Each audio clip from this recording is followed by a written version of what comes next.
할렐루야. 자, 오늘 이 시간 우리 주님께 나오신 저와 여러분들을 환영하며 축복합니다.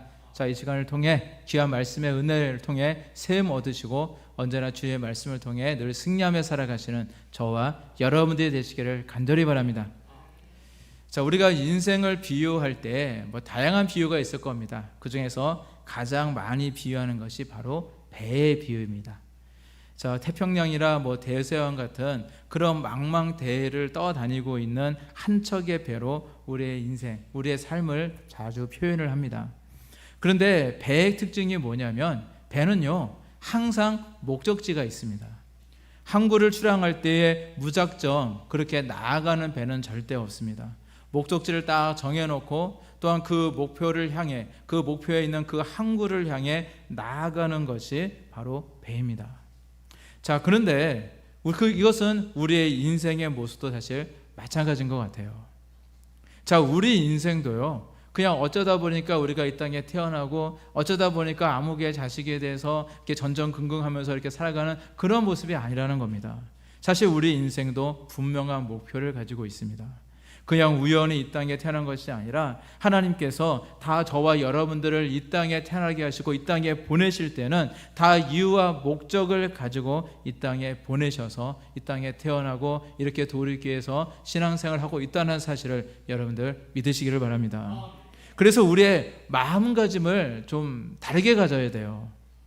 그냥 이 땅에 그냥 사는 것들 정말 먹고 살기 위해서만 그렇게 급급하면서 온통 거기에 정신이 팔려서 정말 살아가는 그런 모습이 아니라 우리 하나님이 바로 저와 여러분들을 특별히 우리 도우리께 이 비전 가운데 부르셨잖아요. 이것은 벌써 만세 전부터 계획하신 하나님의 뜻이 있는 줄로 믿습니다. 그것을 믿으시고 이 땅에 보내신 이 목적을 절대 망각해 버려서는 안 된다는 것입니다. 그 인생의 성공에 대해서 연구하는 그 성공학자라는 분들이 있어요. 근데 그 성공학자 중에 한 사람인 지글린이라는 분이요. 그분도 지시더라고요. 저도 지시인데 지글린이라는 분이 이렇게 말을 했습니다. 배는 바다 위를 항해하는 것보다는 항구에 정박해 있는 것이 훨씬 안전하다. 그러나 배는 항구에 정박하기 위해서 만들어진 것이 아니다. 라는 이런 이야기가 있어요. 자, 배를 보면은 항구에 정박해 있는 게 제일 안전하잖아요. 폭풍우가 몰려오든 뭐가 있든 그 거친 그 파도와 싸울 이유가 없으니까 그게 가장 안전할 것인데, 하지만 배는 항구에 정박하기 위해서 만들어진 것이 아니라 배를 항해하기 위해서 만들어졌다라는 것입니다. 바로 저와 여러분들도 마찬가지거든요. 저와 여러분들을 하나님께서 이 땅에 보내신 것은 그냥 정박해 놓은 배처럼 편안하게 안일하게 아무 일 없이 그렇게 살아가라고 보내신 것이 아니라 바로 저와 여러분들에게 분명한 목표를 가지고 바다를 향해, 저 거친 바다를 향해 항해하고 그 목표를 달성하라고 우리를 이 땅에 보내신 줄로 믿습니다. 그래서 우리에게는 하나님의 주신 꿈과 비전이 있는 겁니다. 우리에게 비전을 주시고 언약을 주시고 소망을 주시고 늘 우리가 이 인생길을 잘 갈 수 있도록 우리 하나님께서 늘 선장이 되어 주셔서 우리와 함께 동행해 주시고 또한 도와주시는 우리의 아버지 하나님이 계시다는 사실 또한 믿으시기를 바랍니다. 자, 그런데 우리가 이 거친 바다 같은 이 인생을 살아간다는 것은요 사실 절대 만만하지 않습니다. 그래서 인생의 바다라는 그런 표현도 쓰기도 합니다. 때로는 유라굴라와 같은 그런 거센 태풍과 파도로 인해서 정말로 금방으로 침몰해버릴 것 같은 그런 위기가 찾아올 때도 있고요. 그리고 때로는 수많은 암초들이 있어서 그 암초를 피해야 될 때도 있고, 때로는 너무 오랫동안 비가 오지 않아서 그 목마름에 고통을 당해야 되는 그런 때도 있을 것입니다. 그러나 참고 인내하고 계속 난치판을 보면서 항해 지도를 막 찾아보면서 정말로 바른 길로 계속 가다 보면은 마침내 그 배가 목적했던 그토록 그리워했던 그 항구에 도착하게 되는 것처럼 우리의 인생 가운데서도요 우리 주님께서 원하시는 그 길로, 하나님께서 가라고 하신 그 바른 길로 우리가 순종하며 나아간다면 응답의 항구, 축복의 항구에 도달하는 그날이 곧 오게 된다는 사실 여러분들 믿으시기를 바랍니다. 그래서 우리는 늘 믿음으로 정말 우리 하나님을 바라보며 전진해 나아가는 저와 여러분들이 되시기를 간절히 바랍니다. 자, 그리고 이러한 힘든 인생의 여정 가운데 있는 우리들에게 우리 예수님은 이렇게 말씀하셨습니다. 요한복음 16장 33절 말씀 보게 되어지니까 세상에서는 너희가 환난을 당하나 담대하라 내가 세상을 이기었노라 하시니라. 우리 예수님께서 세상을 이겼다 말씀하고 계세요. 자, 그런데 우리 예수님은 우리 인생의 고달픔을 너무 잘 알고 계십니다. 배가 고프면 우리는 밥을 먹어야 되고요. 배가 아프면 화장실 가야 되고요. 힘들면 쉬어야 하고요. 아프면 약을 먹어야 합니다. 인간관계도 사실 쉽지 않아요. 사회에서 인간관계도 쉽지 않지만 특별히 교회 안에서 인간관계요 만만치 않습니다. 그리고 먹고 살려고 돈 버는 것도 힘들고요. 늘 살다 보면 사람의 위험 아니면은 길 가다가 자동차의 위험도 있고요. 질병의 위험, 인생에 가지고 있는 수많은 위험 속에서 살아가 된다는 것. 사실은 우리 예수님이 너무 잘 알고 계신다는 것입니다. 왜냐하면 우리 예수님이 이 땅에 사람의 모습으로 직접 오셨기 때문입니다. 우리 예수님은 우리 인생과 똑같은 모습으로 이 땅에 태어나셨고요. 자라셨고 똑같은 인생의 삶을 살아가셨기 때문에 우리 인생의 고초를 너무나도 잘 알고 계신 분이다라는 사실입니다.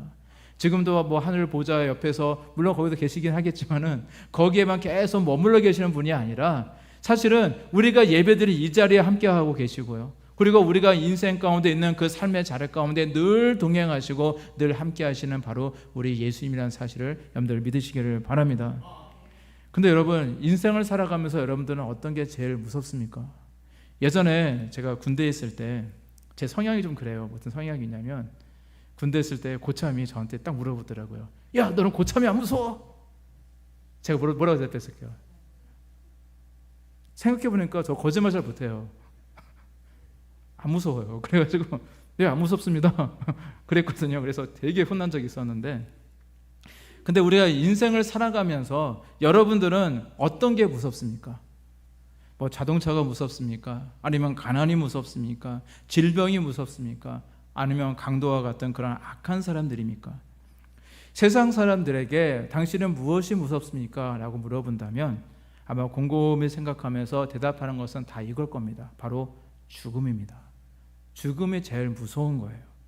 누구나 다 경험하게 될 죽음이라는 사실은 누구나 다 알고 있는 사실인데, 자신도 이제 한 번은 반드시 경험해야 된다는 건 다 누구나 다 알고 있는데도 불구하고 죽음에 대한 대비가 되어 있지 않고, 정말로 죽음이라고 하면 그저 그 죽을 때의 그 고통도 무서울 것 같고요. 그리고 막연히 죽음은 끝이라고 생각은 하지만 죽음 이유를 잘 모르기 때문에 엄청난 두려움을 가지고 어떻게 하면 죽음을 회피할까, 그것을 생각하면서 조금이라도 오래 살려고 노력하는 것이 사실 세상 사람들의 모습인 것입니다.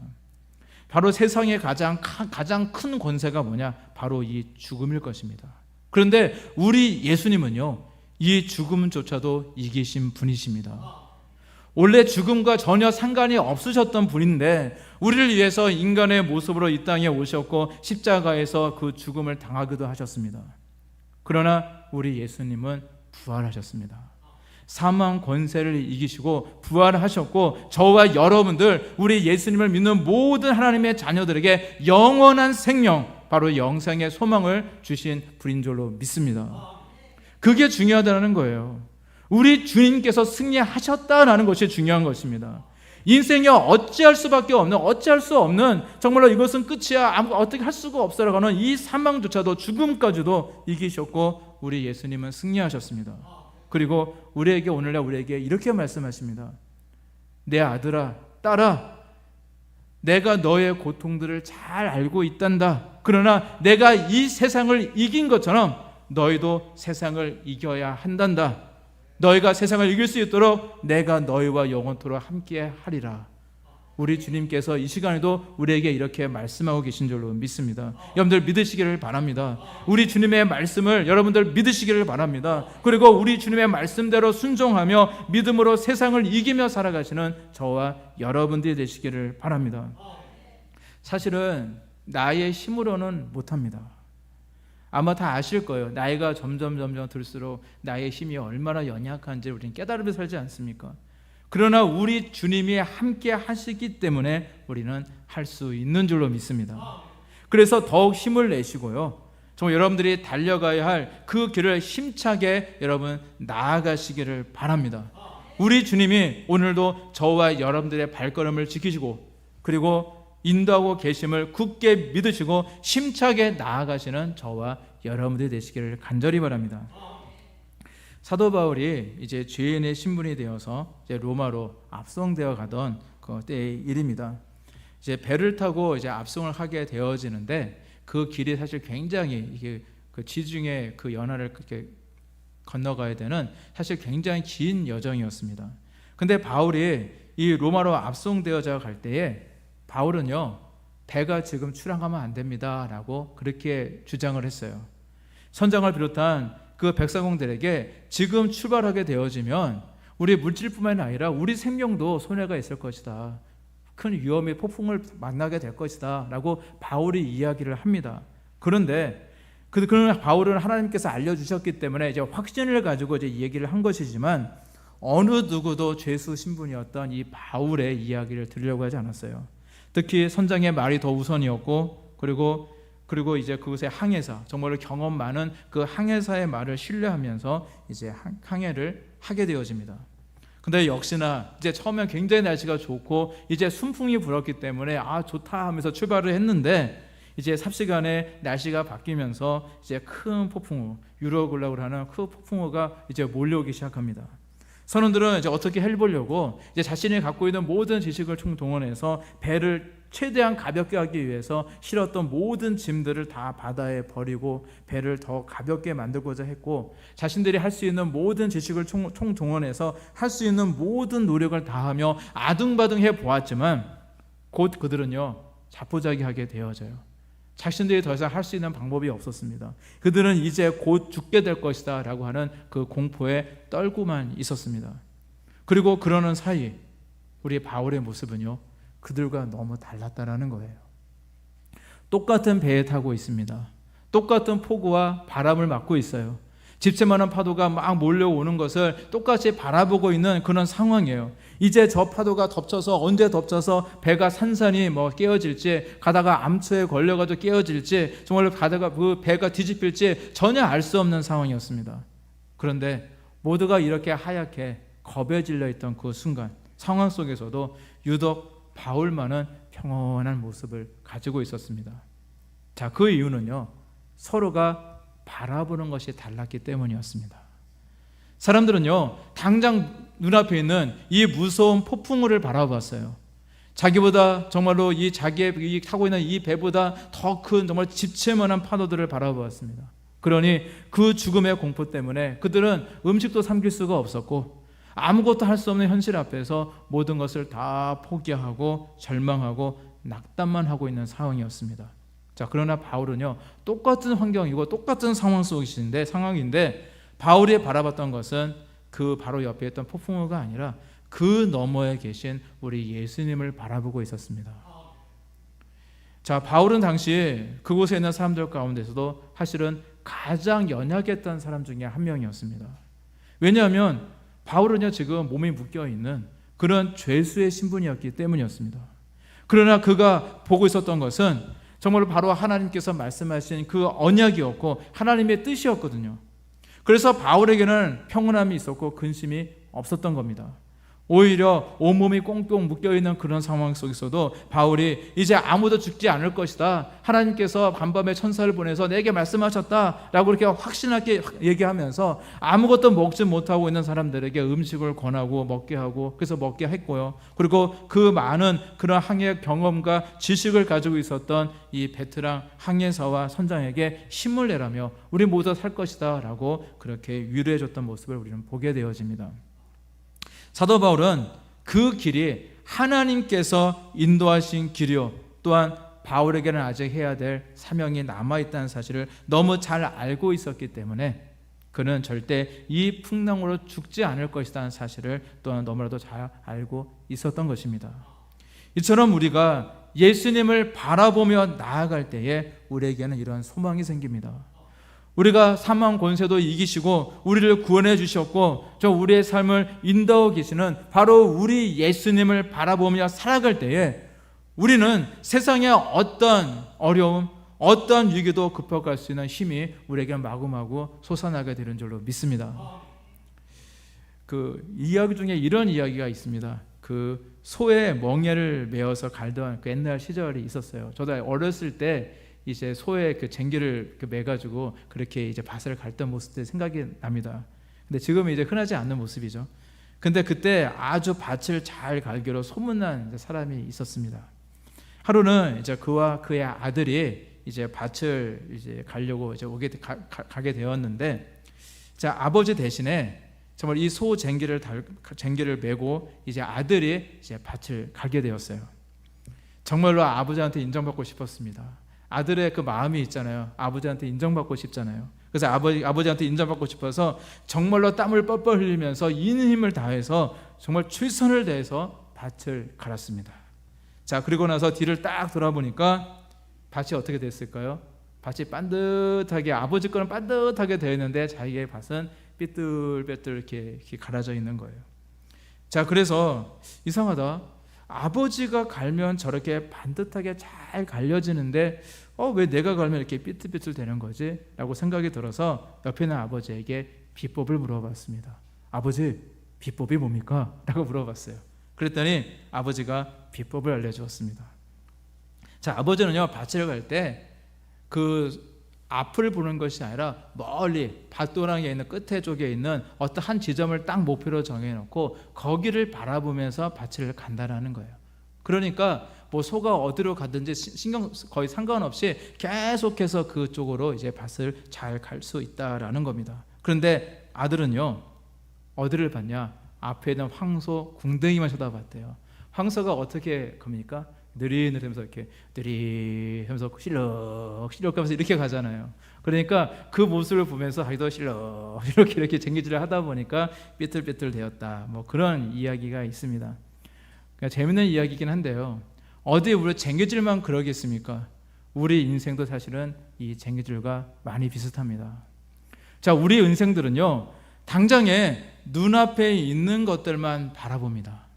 그래서 눈앞에 있는 물질을 쫓아가면서 살아가고요, 당장 눈앞에 있는 이익을 추구하면서 우리가 살아가다 보면은 지나간 내 인생길을 딱 바라보면요, 인생길이요 반듯한 것이 아니라 삐뚤삐뚤 되어 있는 그런 모습을 보게 되어지는 것입니다. 자 어린 아이와 어른의 차이점이 뭔지 아세요? 어린 아이는요 바로 눈앞에 있는 것밖에 보지를 못해요. 그래서 그 어떤 엄마랑 아빠랑 어떤 이제 상점에 가게 되어지면 아이가 마음에 드는 장난감이 있으면요, 아니면 먹고 싶은 뭐 맛있는 게 있으면요, 그거를 엄마 아빠한테 사달라고 쪼릅니다. 근데 아빠가 안 된다고 그러면 어떡합니까? 주저앉아요. 어떤 아이는 아예 그냥 누워버립니다. 아마 그런 모습 본 적이 있을 거예요. 자 그러면은 아이가 누워버리면 너무 당혹스러우니까 부모님이요 어쩔 수 없이 그 주변의 사람들한테도 그냥 죄송하고 그러니까 아이에게 사주거든요. 그럼 신나면 아들이 오잖아요. 그런데 그 이후로 엄마 아빠는 그 아이들을 절대 마트에 데려가지 않습니다. 그 다음을 생각하지 못하는 것이 바로 어린 아이의 모습이다라는 것입니다. 자 그런데 우리가 정상적인 어른이라면 조금 더 멀리 내다보겠죠. 절대 부모님께 땡깡을 부리지 않을 겁니다. 여러분, 저와 여러분들의 그 시야를요 조금 더 올리시기를 바랍니다.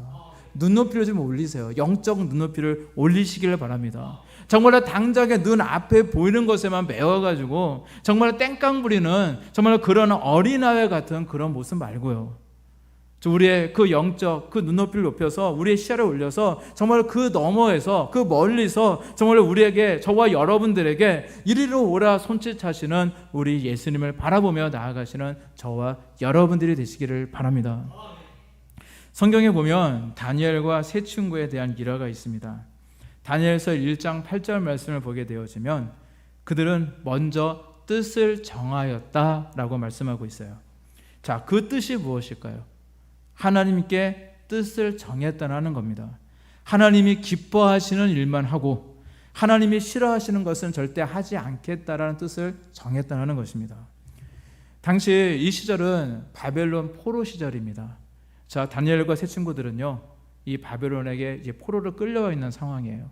근데 그 당시에 바벨론의 정책 중에 무엇이 있었냐면, 귀족 자제들, 좀 학식이 풍부한 자녀들, 뭔가 자신들의 그 나라에 좀 도움이 될 만한 사람들은 따로 어린 시절부터 따로 뽑아가지고 이제 교육을 시켜가지고 그 중에 괜찮은 사람들을 뽑아가지고 뭐 총리를 세운다든지 이렇게 나라의 그 중요한 역할을 감당하는 일을 시켰거든요. 그리고 다니엘과 세 친구는 이제 귀족 집안의 사람들이었고 또한 이렇게 뽑혔던 사람이었기 때문에 그것도 사실 굉장히 큰 행운이었습니다. 그래서 많은 그런 이제 사람들과 더불어서 특별한 교육을 받고 있는 그런 상황이었어요. 그곳에서 잘 하면은 출세도 할 수 있는, 정말 미래가 보장되어 줄 수 있는 그런 환경이었습니다. 자, 그런데 당시 이 왕궁에서 먹던 음식은요, 바벨론에 있는 그 우상 신에게 섬겼던 우상의 제물이었어요. 먼저 그 우상에다가 제물을 다 드리고 나서 그 이제 드렸던 그 제물을, 그 음식들을 가지고 와서 이제 그 백성들이 먹었던 겁니다. 그러니까 다니엘과 이 세 친구들은요, 하나님께서 율법으로 금지한 그 우상의 음식이었기 때문에 정말로 그것을 정말로 먹을 수 있는 음식이 아니었거든요.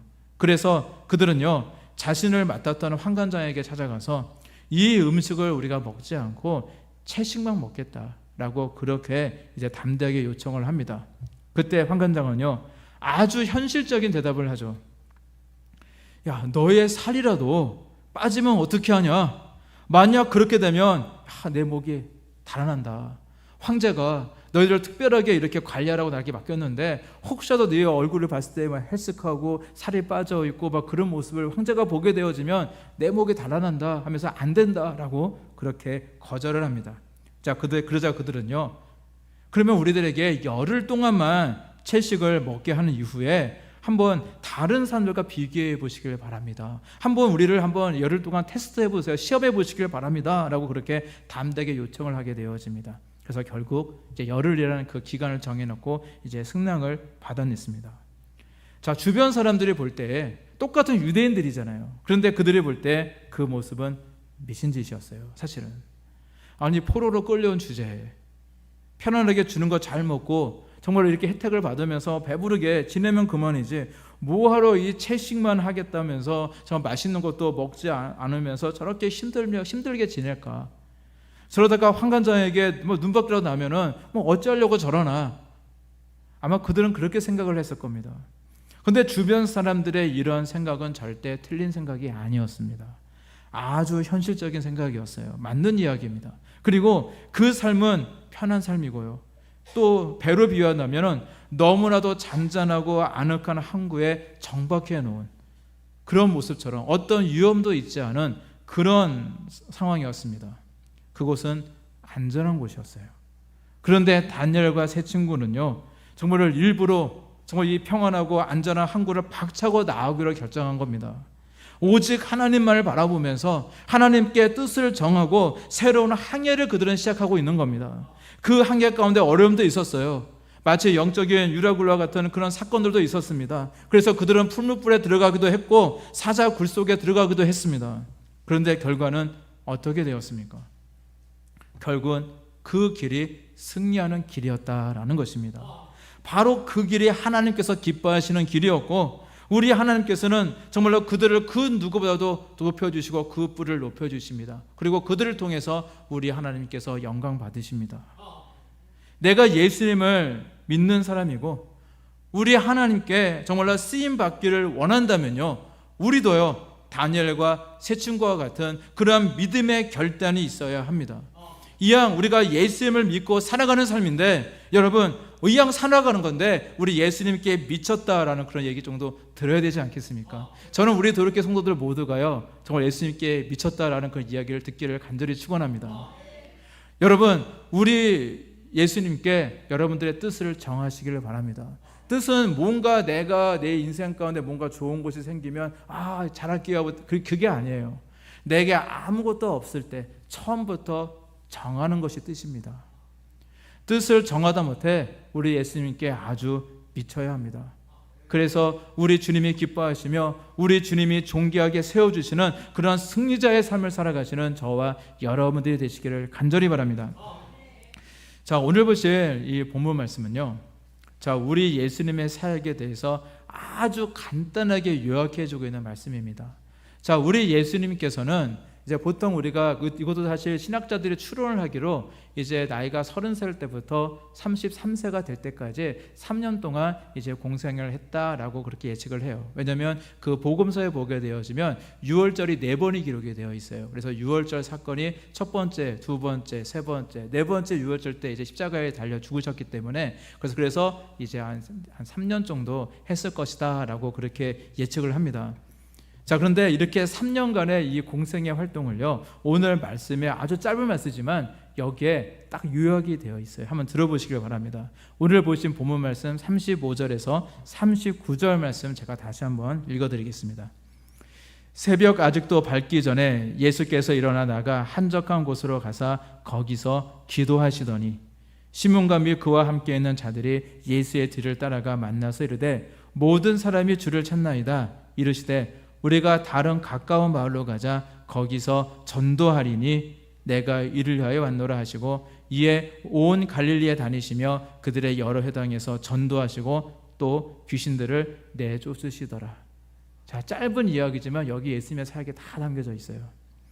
예수님은요, 늘 새벽에 한적한 곳에 가셔서 기도하셨고요. 그리고 이 마을 저 마을 다니면서 전도하셨습니다. 근데 전도가 교회로 이렇게 데려오는 게 전도가 아니에요. 도를 전한다는 의미입니다. 바로 하나님의 말씀을 전했다는 겁니다. 특별히 우리 예수님은 하나님의 나라에 대해서 선포를 많이 하셨거든요. 바로 하나님의 나라를 전하고 우리 하나님의 말씀에 대해서 이제 전했던 것을 보게 되어집니다. 그리고 악한 귀신들을 내쫓아 주셨습니다. 자, 예수님의 삶은 아주 단순한 삶이라고 이야기할 수 있어요. 사실 영성이 깊은 사람들은요, 삶이 단순하거든요.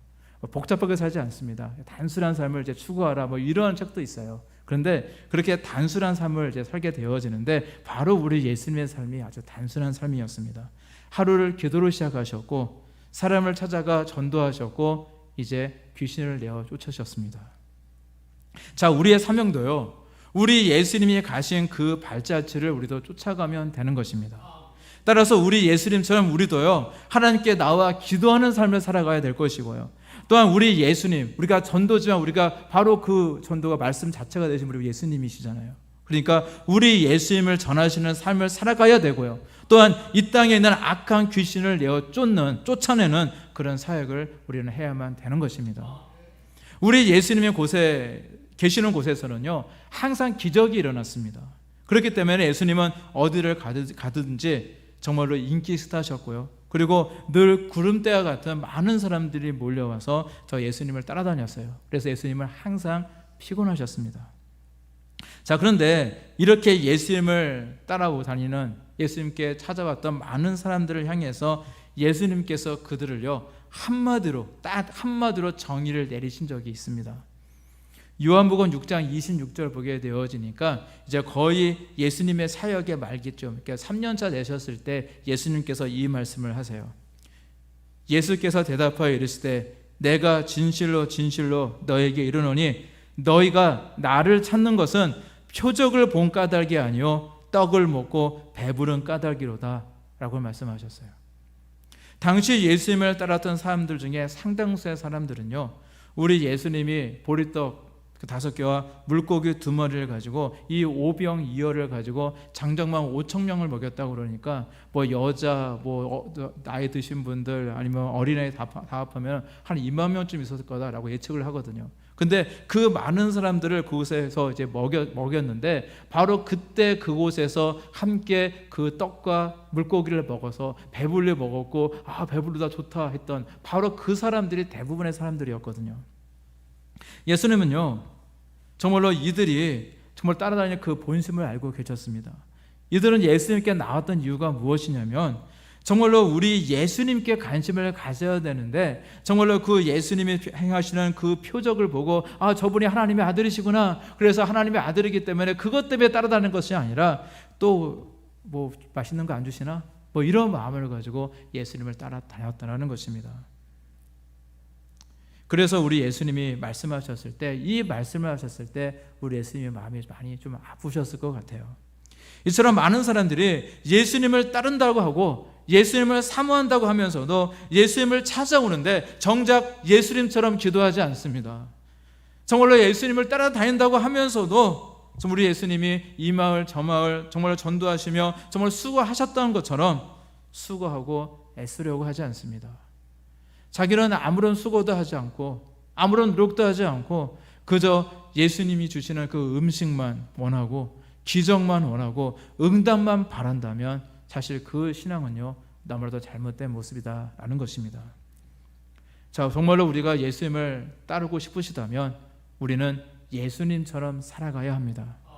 늘 우리 예수님은 늘 아무도 없는 한적한 곳에 가셔서 기도하셨던 것처럼 우리도 늘 기도하며 살아가야 합니다. 우리 예수님이 수많은 사람들에게 하나님의 나라를 선포하시며 전도하셨던 것처럼 우리도 우리를 만나는 수많은 사람들에게 우리의 인생을 통해 우리의 삶을 통해 예수 그리스도의 향기를 막 풍기면서 우리 예수님을 전하는 삶을 살아가야 합니다. 우리 예수님이 귀신을 내쫓으셨던 것처럼 우리도 이 땅을 좀먹고 있는 이 악한 귀신들을 내쫓는 삶을 우리도 살아가야 되는 줄로 믿습니다. 자, 그런데 사실 예수님의 제자들의 모습을 보더라도요 처음부터 예수님을 잘 따랐던 것은 사실 아니었습니다. 자, 우리 예수님을 잘 따르지 못했던 시절도 우리 제자들에게 있었어요. 자, 예수님께서 자주 제자들을 데리고 이제 기도하러 가셨던 것을 우리가 잘 알 수 있는데 우리가 대표적으로 예수님의 기도라고 하면 예수님께서 십자가를 지시기 전날 이제 잡히시는 그 밤에 이제 겟세마네 동산이라는 곳에서 정말 땀이 핏방울이 되도록 그 간절히 기도했던 바로 그날 그 중요한 날에요. 제자들의 모습을 보게 되어지면 그들은 피곤해서 잠들어 있었던 것을 우리는 알 수가 있습니다. 바로 그게 제자들의 모습이었어요. 사실은 성경에는 정말 사실 예수님의 사역을 다 기록할 수가 없거든요. 이 짧은 내용 가운데 저와 여러분들이 오늘 하루에 삶을 살아가시면서 많은 경험을 하셨을 건데 아마 이거를 다 적어도 아마 성경책 분량보다 많을 겁니다. 그런데 그러다 보니까 정말 핵심적인 내용들만 성경에 담다 보니까 다 기록이 되어 있지 않지만 아마 예상하건대 이 겟세마네 동산은 예수님께서 자주 찾으시는 곳이었을 거고 저희들도 이곳에 와서 아마 자주 기도를 했을 겁니다.